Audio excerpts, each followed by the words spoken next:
Where did early humans go when darkness covered the land? Where did they sleep? Where did they cook? Where did they keep their children safe? And what did they call home? Most of us imagine the same scene: a dark cave, a small fire, a family wearing animal skins. Outside, snow falls. Wild animals wait in the darkness. It is a powerful image, but it is also incomplete. Early humans did use caves, sometimes, but caves were never the whole story. Many prehistoric people spent most of their lives in places with no caves at all. They lived on open grasslands, near rivers, beside lakes, along coastlines, inside forests, across cold plains, and in dry landscapes where shelter had to be built from almost nothing. Their homes were not all the same. They changed with the climate. They changed with the season. They changed with the animals people followed. They changed with the food people needed. And they changed with the knowledge each group carried. To understand the first human homes, we must forget the modern house. A modern house is usually permanent. It stays in one place.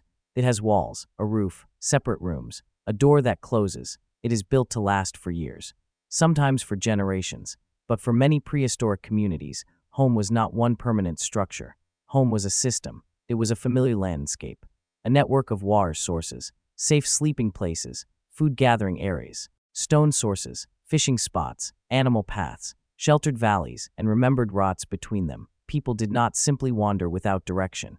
They often moved through territories they knew extremely well.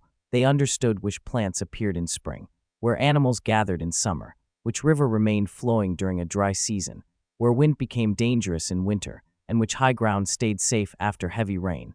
Their landscape was not empty wilderness. It was full of information. Every hill could hold a memory. Every river bend could mark a resource. Every rock formation could become a shelter. A person unfamiliar with the land might see confusion. An experienced group saw a map, but that map was not written on paper. It existed inside human memory, and it was shared through teaching, stories, observation, and repeated travel. For early humans, the first part of building a home was not construction. It was choosing the right place. A bad location could make every problem worse. A good camp needed water, but water created a difficult choice. If people camped too far away, they had to spend energy carrying it. If they camped too close, floods could destroy the camp. Wet ground could make sleeping uncomfortable. Insects might gather near standing water, and dangerous animals might visit the same drinking place.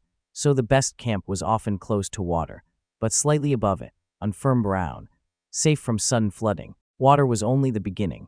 A camp also needed fuel, firewood, dry grass, dung, branches, or anything else that could burn. In a cold place, fuel could mean survival. Without it, there was no warmth, no reliable light, and less protection during the night. A good camp also needed access to food, but food was rarely found in one place forever. Fruit ripened during certain seasons. Fish appeared at certain times. Herds moved. Routes became easier or harder to find. Birds nested and then disappear. The camp had to fit the food cycle. People also had to think about wind. A strong wind could remove body heat quickly. It could blow smoke into sleeping areas.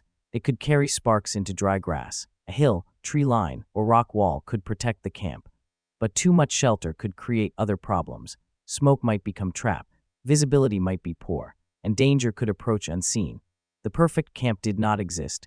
Every location involved trade-off: closer to water, farther from insects, more protection from wind, less visibility, more shade, less warmth, better food access, greater risk from animals. Choosing a home meant balancing competing needs. This is something humans still do today. We choose between cost and comfort, distance and convenience, safety and opportunity. The materials have changed, but the basic problem is ancient. Sometimes nature had already built part of the shelter. A shallow cave could provide protection. A rock overhang could block rain. A cliff face could stop strong wind. These natural shelters saved time and energy. But even caves were not simple homes. Deep caves could be dark, cold, wet, and difficult to escape. Smoke could collect inside. Water could drip from the ceiling. Animals might already use the space. Some caves were occupied by bears, hyenas, or other predators. And not every cave was safe. Loose rocks could fall. Entrances could flood. Narrow passages could trap people. The most useful area was often near the entrance. There was more daylight. Fresh air could enter, smoke could escape. People could wash the surrounding landscape. And the rocks still offered protection from above. This is important because archaeological evidence can create a false impression. Objects inside caves are often protected. Stone tools remain in place. Bones survive. Ash stays buried. Taintings remain on walls. Open camps are different. Wind scatters objects. Rain moves soil. Plants grow through old living areas. Rivers change direction. Wood disappears. Animal hides rot. Branches decay thousands of years later. A cave may still contain a clear record. An open shelter may leave only a few stones and faint soil marks. So caves appear often in museums and textbooks. Not necessarily because most people always lived there, but because caves preserve their evidence. The past does not preserve everything equally. What survives can shape what we imagine. When no natural shelter was available, people built one. The earliest structures were probably simple: a frame made from branches, a covering of grass, leaves, reeds, bark, or animal hides. Stones could hold the edges down. Wooden stakes could anchor the structure. The shelter did not need to last forever. It needed to survive long enough. Maybe one night. Maybe several weeks. Maybe an entire season. For a mobile group, a heavy permanent building could become a disadvantage. It required time, labor, and materials. If food moved, people had to move too. A shelter that could be built quickly made more sense. Its value came from flexibility, not permanence. In warm environments, the main problem was not always cold. It could be sunlight, heat, rain, and insects. A shelter might be open on the sides. Its roof created shade. Air moved through the structure. People could work underneath it during the hottest part of the day. In colder places, the design changed. Shelters became lower, more enclosed, thicker. Animal hides could block wind. Grass or moss could add insulation. Sleeping spaces could be placed near a fire. The goal was to reduce heat loss. In treeless environments, wood was scarce. People used whatever was available. Large bones could form part of a frame. Tusk-like materials could create support. Hides could stretch across the structure. Stones could strengthen the base. This did not mean every cold weather home was built from mammoth bones, but some communities clearly understood how to build with unusual materials. They used the landscape like a toolbox. Wood where wood existed, bone where bone existed, weeds near water, stone near cliffs, snow in extreme cold, hide when animals provided it. Early architecture was not about style. It was about solving problems. The shelter itself was only one part of the camp. The true center was often the fire. Fire changed human life in many ways. It gave warmth. It gave light. It made cold nights easier to survive. They could dry wet clothing. They could harden some wooden tools. They could help protect food. And it changed what humans could eat. Cooking made many foods softer. It made some foods safer. And it allowed people to gain energy from things that were otherwise difficult to digest. But the fire was not only a cooking device. It changed time. Before controlled light, darkness limited activity. With a fire, the social day could continue after sunset. People could repair tools, prepare hides, care for children, treat injuries, plan the next movement, or simply sit together. The flames created a visible center. People faced inward. They could see expressions, hear voices, and share attention. The campfire became a place where information moved. A child could watch an adult shape a stone. A young person could hear where water had been found. An older person could explain an animal's behavior. Someone could describe a dangerous location. Another person could remember a successful route. Knowledge that belonged to one person could become knowledge shared by many. That may have been one of the most important functions of prehistoric home life. The fire protected bodies, but shared knowledge protected the group. Maintaining a fire required constant work. Fuel had to be gathered. Wood had to be dried. Embers had to be protected. Wind had to be controlled. A fire could not simply be ignored. It was useful, though also dangerous. Sparks could burn shelter materials. Smoke could irritate the eyes and lungs. Children had to be watched. And a fire could reveal a camp from a distance. So people needed rules. Even before written laws, daily survival created routines. Who collected fuel? Who watched the fire? Who prepared food? Who carried water? Who cared for the youngest children? Who stayed alert during the night? We should not imagine one perfect system used by every group. Human societies have always been diverse. Tasks could change with age, skill, health, season, opportunity, and local tradition. But one fact remains: a functioning camp depended on many jobs being completed. Hunting large animals often receives most attention. It is dramatic, easy to imagine, and leaves visible bones and stone weapons. But daily life depended on much more. People gathered plants, dug for roots, collected shellfish, caught small animals, found eggs, gathered nuts and seeds, carried water, collected fuel, made containers, prepared food, maintained clothing, and repaired tools. A group could not survive on dramatic hunts alone. Reliable calories mattered. Small foods mattered. Repeated knowledge mattered. The person who knew which plant was safe could be as valuable as the person carrying a spear. The person who remembered a hidden spring could save everyone. The person who understood weather signs could prevent disaster. Survival was not one heroic action. It was hundreds of small, correct decisions. Home was where many of those decisions came together. A camp was probably not one random pile of people and objects. Human behavior creates patterns. People usually place things where they are useful. They separate clean areas from dirty ones. They keep dangerous activities away from children. They create repeated paths. And they return tools to familiar locations. Prehistoric camps likely had their own forms of organization. One area might be used for sleeping, another for cooking, another for breaking stone, another for preparing animal hides. Waste could be pushed away from the center. Bones might be left in one location. Ash might build up around a hearth. Repeated activity left patterns in the ground. Thousands of years later, archaeologists study these patterns. A cluster of stone flakes may show where tools were made. Burned soil may mark an old fire. Animal bones may reveal what people ate. Pollen can show what plants grew nearby. Tiny chemical traces can reveal activities that left no visible object. The camp floor becomes a frozen map of behavior. Not a perfect map, but enough to show that prehistoric life was often organized. Sleeping was one of the most basic challenges. The ground could be cold, hard, wet, or filled with insects. People may have used grass, leaves, moss, branches, furs, and animal skins to create bedding. These materials rarely survive, but they would have improved comfort and reduced heat loss. Sleep was not a luxury. The tide group made worse decisions. People who could not rest were less alert, less coordinated, and more vulnerable. A good sleeping area needed protection. It also needed social safety. Sleeping alone in an ancient landscape was dangerous. In a group, people could share awareness. Someone might remain awake. A baby crying could alert others. A strange sound could wake the camp. Human sleep may have been protected by human cooperation. Clothing was another kind of shelter. A person carried it everywhere. Animal hides blocked wind. For trapped warm air, plant fibers could be woven or tied. Bone needles allowed more fitted clothing. This mattered because loose hides are not enough in extreme cold. Cold air enters through gaps. Fitted clothing protects the hands, feet, head, and joints. In harsh climates, clothing was mobile architecture. It created a small warm space around the body. The shelter protected the group. Clothing protected the individual. Containers were equally important. Without a container, carrying water is difficult. Collecting berries is inefficient. Storing seeds becomes harder.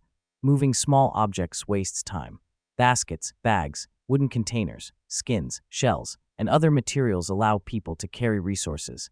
Most prehistoric containers disappeared because they were organic, but they may have been among the most useful objects in everyday life. A stone point looks impressive in a museum. A basket may have been used every day. The things that survive are not always the things that mattered most. Children were also central to camp life. Prehistoric communities were not groups of adults walking through history. There were infants, children, teenagers, parents, grandparents, injured people, sick people, and people of different abilities. Children had to be protected, fed, carried, taught, and watched. But they were also learners. Camp life gave them constant access to adult activity. They could observe food preparation, tool making, fire care, tracking, plant gathering, and social behavior. There was no separate school building. The entire camp was a school. Learning happened through watching, popping, playing, trying, failing, and receiving correction. A child might begin with a small tool, a simple task, or a safe version of adult work. Over time, skills became automatic. This process allowed knowledge to survive beyond one lifetime. Humans did not have to rediscover everything in every generation. That was a major advantage. An animal may learn through experience. Humans also learn through accumulated culture. One person improves a technique. Another person copies it. A later generation changes it again. Knowledge grows. The home was one of the main places where that growth occurred. Older members of the group may have played a special role. Strength changes with age, but knowledge can increase. An older person might remember droughts from decades earlier. Know alternative travel routes. Recognize uncommon plants. Understand seasonal cycles. Or remember conflicts with neighboring groups. Experience created a kind of storage system. Long before books, people stored information in other people. An elder was not simply another mouth to feed. They could be a living library, and the camp allowed that library to speak. Life in a small camp was not always peaceful. People were tired. Resources could be scarce. Children were noisy. Smoke filled the air. Injuries hurt. Food had to be shared. Jealousy existed. Fear existed. Personal conflict existed. Humans did not become cooperative because they were naturally perfect. They cooperated because isolation was often worse. One person could gather wood while another watched a child. One person could prepare food while another repaired a tool. A sick person might receive help. An injured person could survive because others brought resources back. This support system made human groups more resilient. But cooperation required trust. Who receives food? Who owes help? Who breaks a promise? Who contributes? Who repeatedly takes without giving? People needed to remember social behavior. Reputation mattered. The camp was not only a physical structure.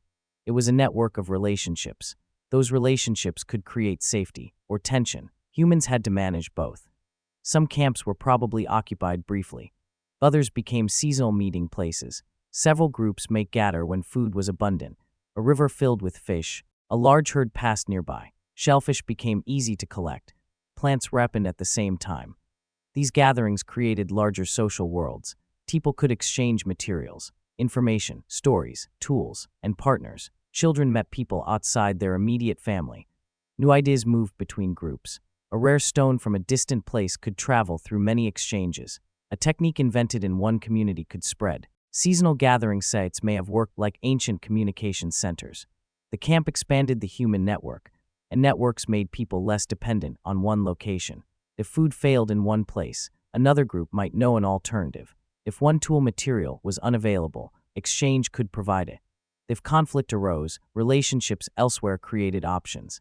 A social network was another form of shelter. It protected people from uncertainty. Prehistoric homes also changed over time. For most of human history, communities relied heavily on hunting and gathering. Movement remained important, but in some places, resources became predictable enough for longer stays. People returned to the same locations, built more substantial structures, created storage pits, used heavier tools, and invested more labor in one place. This did not happen everywhere at once. There was no single moment when all humans stopped moving and built villas. The transition was slow, uneven, and complicated. Some communities combined mobility with permanent structures. Others stayed in one place during certain seasons. Some returned to the same camp year after year. Human lifestyles existed on a spectrum, not a simple line from cave to house. As agriculture expanded, homes became more permanent. Fields required attention. Stored food needed protection. Animals had to be managed. People became connected to specific land. Walls became stronger. Roofs lasted longer. Villages grew. New rooms appeared. Storage became more important. The house began to hold wealth, grain, tools, animals, and possessions. This changed social life. A mobile family could only carry so much. A settled family could accumulate more. Property became more visible. Differences between households could grow. Permanent homes created stability. Though also new risks. Waste built up near settlements. Diseases spread more easily. Fire could move from one structure to another. Stored food attracted pests. Conflict over land increased. Living close to many people created both protection and pressure. The village solved ancient problems, then created new ones. That pattern still exists. Every human solution changes the problem. Modern homes appear completely different from prehistoric shelters. We have electricity, plumbing, glass windows, locks, heating, cooling, refrigerators, and internet connections. But modern houses still answer ancient needs. They protect sleep, control temperature, store food, keep danger outside, care for children, organize relationships, and create a place where information is shared. The living room replaced part of the campfire. The kitchen still gathers people around food. The bedroom protects rest. The front door controls access. The home still divides space by activity. Work here, sleep there, store food here, keep waste somewhere else. Materials are modern. The logic is ancient, but something important has changed. Prehistoric survival made dependence visible. People could see who collected fuel, who carried water, who knew the landscape, who cared for children, who repaired tools. Modern life hides much of this cooperation. Water arrives through a pipe. Food appears in stores. Heat comes from a machine. Waste disappears through systems most people never see. A modern person can feel independent, But that independence rests on enormous networks. Builders, farmers, drivers, engineers, electricians, doctors, teachers, factory workers, software systems, laws, money, and public trust. Our homes look private, but they depend on millions of strangers. In this way, the ancient camp never disappeared. It became larger. The fire became an electrical grid. The shared path became a road network. The remembered water source became public infrastructure. The exchange network became a global economy.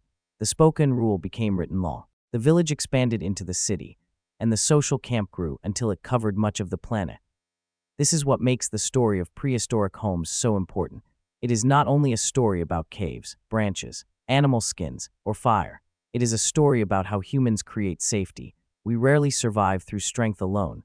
We survive by organizing space, sharing knowledge, dividing work, protecting children, remembering resources, and helping other people solve problems. A shelter can block rain, but it cannot remember where water is found.